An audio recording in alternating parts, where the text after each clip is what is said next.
What's up, man? It's Bronco at the Frog coming at you with another reaction video, man.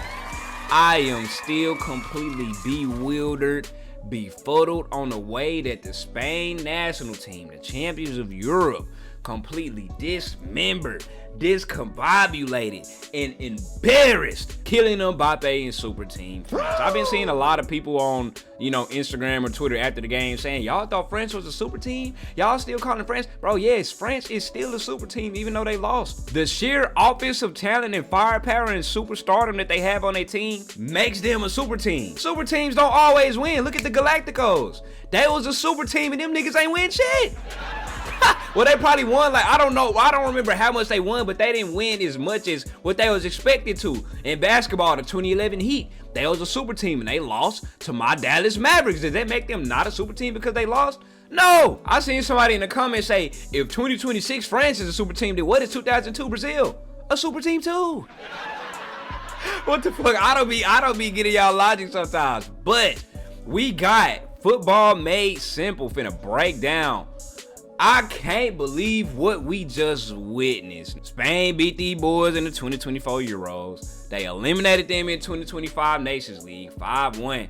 2026, they did the exact same thing. I don't know what it is, but Spain is France's kryptonite, fool. They midfield ate France ass up. Now, we knew coming into it that France's midfield was their weak point, but yeah, Spain exposed all of that, man. Hey, let's see what goes down. Made the best attack in international football. The nation who have made back-to-back World Cup finals. Yeah. Well, De La Fuente Spain just showed us exactly how. And his tactical approach, including the risks he took, paid off. So let's maybe I can watch this video and understand, because you remember I saw a lot of people in the comments saying that Rodri was controlling the game and he was doing this and that. He was the best player on the field. And I'm watching, I'm like, I'm just not. I see him doing what he doing, making back passes and side passes and all of that. But I'm just sitting there like, what is he doing different that his teammates, that his other midfield partners isn't doing? Like Fabian Ruiz. I say Fabian Ruiz is literally doing the same stuff that Rodri is doing, and nobody's giving his name shouts.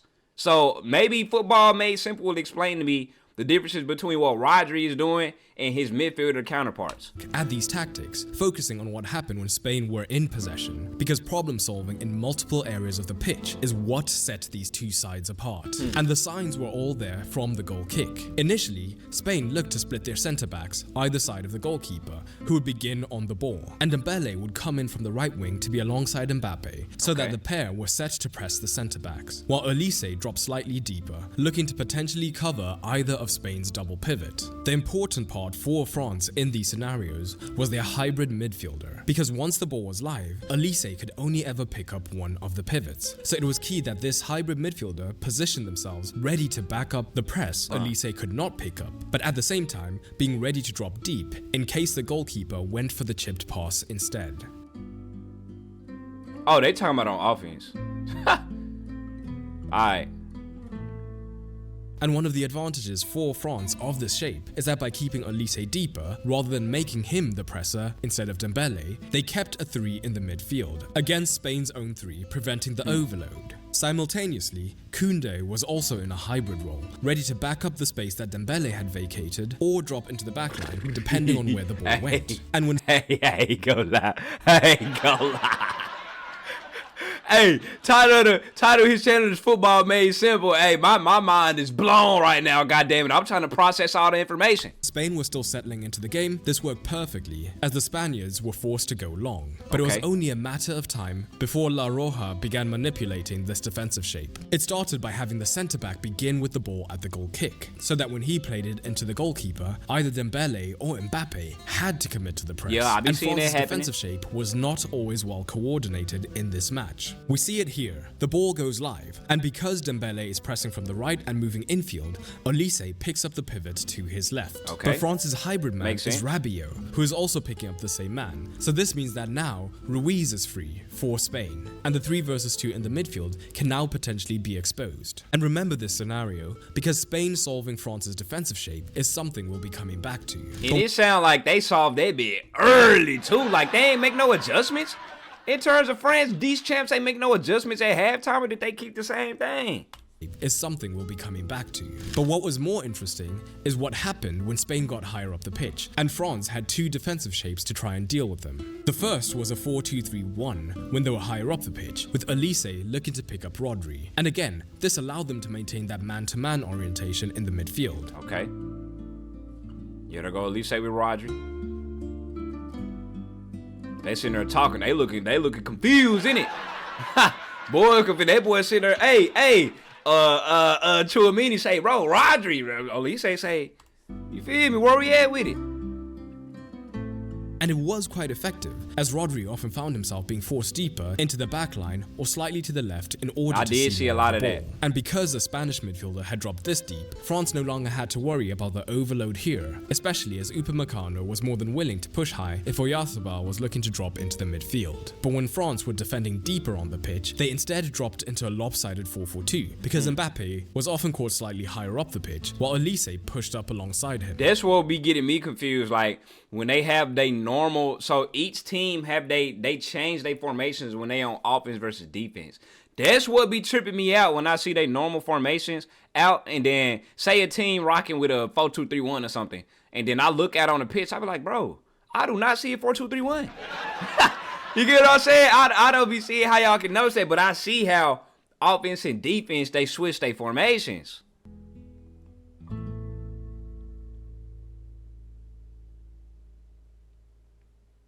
So now, the potential for the overload against this 4-4-2 was there, because when Spain were higher up the pitch, Rodri looked to stay between the lines, and Spain really looked to exploit their opportunity, as both Pedro Porro and Cucurella were highly aggressive in pushing up the pitch, which then gave the wingers the freedom to push inside and increase that overload even further. And early on, down the right, we saw Yamal often drifting infield and receiving in the half space behind France's midfield line and looking to cause danger. Pedro Porro frees Yamal. He went right there, gave the ball. Okay, I see. When France I see what's going on in this 4-4-2. They were solid because they were quite compact and compressed the space between the lines. So while yes, hypothetically, the overload was possible, it was difficult for Spain to actually access these central areas. Now they in a, they just bunched up. Yeah, everybody bunched up in the middle of the field. France defended hyper compact, yeah. Now niggas so wide because open. They couldn't go central, Spain spotted their opportunities elsewhere. They had to go wide, and despite their star man being on the right, it was the left that ended up being key. Because what do you see here? This subtle movement is what helped Spain create chances and win this game. Look at France's right winger, creeping ever so slightly onto the centre back. Spain spotted this, and it became an issue for France. Look at the touch difference between Kubasi and Laporte. Now compare their touch locations.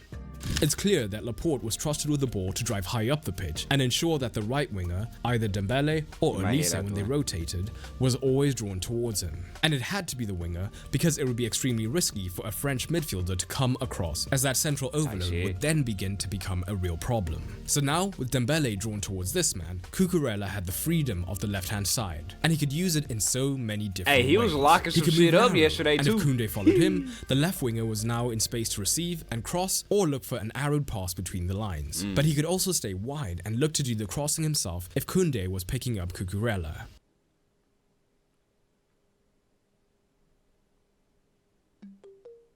Yeah. But what we occasionally saw from up. Spain was Ruiz also often looking to drop into the left back zone to create something of a 3 versus 1 down that side. So if Koundé was pulled wide, with Cucurella making those arrowing inside runs, Ruiz could potentially find him, as he was a better passer now on the ball compared to Laporte. Dembele drawn to Laporte. Get Cucurella right there. I remember seeing this play. Cucurella wide open right there. Yup. And this whole left-hand side pattern even leads to the cross that eventually sees Spain winning the penalty and going ahead, which then allows them to switch into control mode. So France were now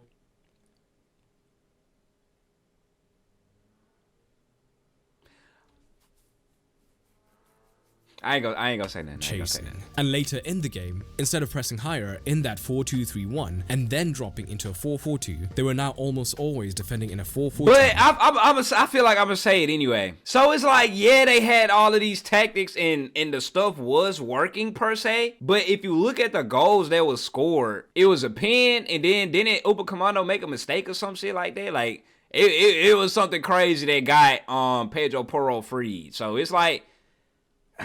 Even when high, they were behind, so this made sense, as the shape would allow their forwards to press the centre backs man to man. But at the same time, the other potential advantage is that if it was a forward on Laporte, it allowed the right winger to focus more on Cucurella. But again, that was in theory, because both of France's right wingers are hyper aggressive and could be slow to track back regardless of the shape. But with France's forwards now pressing the centre backs rather than sitting on the pivot, it meant that France's own pivots had to push up onto Spain's midfield. That's when they started opening up, yup. Now the centre was opened up a lot more, especially as Rodri was looking to stay higher up more and more as the game went on. So with Olmo being the most advanced midfielder, he was now able to drop deeper and receive in space far more often, or even Yamal cutting in from the right hand side. Ironically then, the aggressive press from France actually made it easier for Spain to keep the ball in even more dangerous areas. An excellent game plan from De La Fuente. In their ass. They were confused, they pressed, they don't know what to do. French midfield pressing, Dani Olmo right there. Now them boys out, counterattack.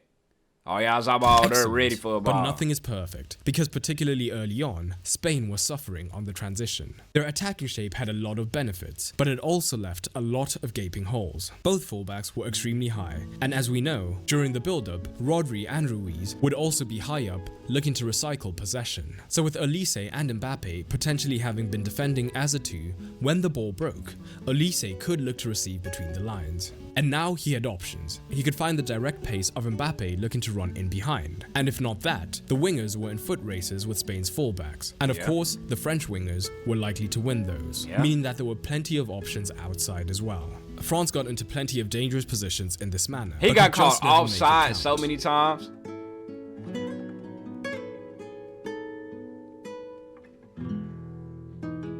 You know, not Bradley. Yeah, they had some chances. A 2-0 win for Spain, but as always, it was a game of fine margins, especially because of the sequence that led to the penalty. If you've enjoyed this video and you want to sharpen your tactical knowledge and get to the point where you can analyze a match as was mentioned, as well as the tactics and formations and whatnot on how Spain dismembered France, or it's really my gripe is like the tactics and formations on how they got a. The way that I interpret this video is the tactics and formations of how they got a penalty. You know what I'm saying? Of how they got a penalty. And I didn't hear him give y'all boy Rodri shouts in terms of controlling the game and dominating the game and whatnot. I'm sitting here trying to watch this video and I'm trying to get informed on how men's like Rodri controlled the game. But he just talked about the team in general. He shared the love to the whole midfield instead of Rodri. Y'all let me know something. Football Made Simple. Go subscribe to that man.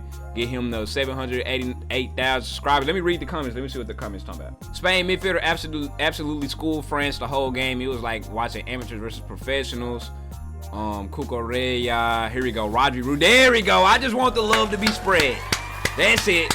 Spread the love, baby. Rodri, Ruiz, and Olmo were wonderful to watch. That's what I'm talking about. Because niggas in YouTube were just saying Rodri this, Rodri that. And I'm like, what about everybody else? You feel me? Rodri pocketed Olise. Maybe I don't look at Rodri's defense enough, cause Olise was out there getting clamped. Here go a comment like this. Rodri in his World Cup have proved all his haters and doubters wrong. If he wins, he got to be considered top 5. I thought he low-key already was top 5 because he won Ballon d'Or. But maybe I just need to look at Rodri's defense more. They probably was talking about the defensive side of the ball. But yeah, anyway, yeah. Shout out Spain. We go see if they playing England or Argentina. England-Argentina game is today. We go see what happens. I'm out!